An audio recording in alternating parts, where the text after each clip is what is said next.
Hello students, welcome to easy math for JE. I am Ujjwal Kaushik, your friend. जो भी students IT JE की preparation कर रहे हैं उनके लिए हमारा चैनल बहुत यूजफुल है। आज का क्वेश्चन है number of elements in the set x belongs to R where this equality hold. तो देखो, ये क्वेश्चन बोनस क्वेश्चन है, टाइम सेवर क्वेश्चन है। इस तरह के क्वेश्चन जब भी एग्जाम में आते हैं तो हमारे लिए बोनस मार्क्स होते हैं। देखो कैसे, हमें पता है कि जब भी हमें इस तरह की टर्म दिख जाए ए की पावर एक्स प्लस ए की पावर माइनस एक्स, हम जानते हैं इसकी वैल्यू हमेशा ग्रेटर देन इक्वल टू 2 होती है। कैसे?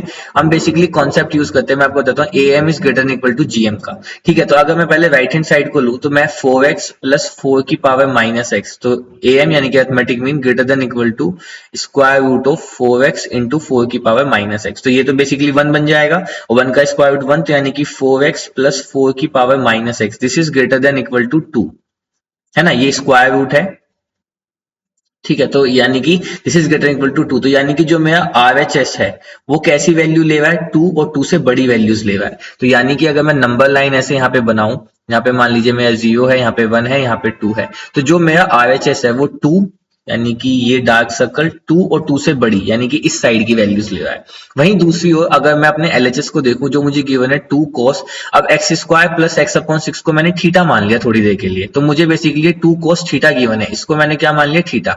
अब मैं जानता हूं कि जो मेरा cos है वो हमेशा -1 से 1 के बीच में वैल्यू लेता है, तो 2 cos कितनी लेगा? तो 2 से मल्टीप्लाई कर देंगे, 2 cos theta less than equal to 2, और यानी कि जो 2 cos थीटा क्या, नथिंग बट मेरा LHS, तो यानी कि जो मेरा LHS है वो वैल्यू ले रहा है -2 से 2 के बीच में। ठीक है, नंबर लाइन पे अगर मैं देखूं तो 2 यहाँ पे होगा, तो डार्क सर्कल हुआ ये, और इस तरह से 2 और 2 से छोटी, और कहां तक? मान लीजिए -2 कहीं यहाँ पे था।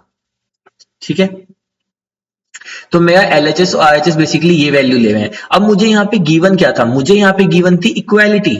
ध्यान दीजिए, मुझे यहाँ पे गिवन है इक्वालिटी, तो ये बात तो मुझे समझ में आ गई कि अगर LHS इक्वल है RHS के, तो वो सिर्फ एक ही कंडीशन में होगा, जब इन दोनों की वैल्यू सिर्फ 2 होंगी, अदरवाइज इनकी वैल्यू कभी भी इक्वल नहीं हो सकती। और ये वैल्यू 2 कब होगी? हम जानते हैं कि ये 2 कब होता है? जब मेरा a की वैल्यू जो हो जाए, यानी सॉरी, जब मेरे x की वैल्यू जो हो जाए वो कितनी हो जाए? 0 हो जाए, है ना। जब x की वैल्यू 0 हो जाएगी तो a की पावर जो किसी की पावर 0 की वैल्यू 1 1, तो यानी कि जब x इज इक्वल टू 0 हो जाएगा तो उसी कंडीशन में मेरा LHS is equal to RHS होगा। रख के देख लीजिए, at x is equal to 0 पे तो आप LHS रखेंगे तो 2। अब देखो, cos 0 प्लस 0/6 यानी कि cos 0,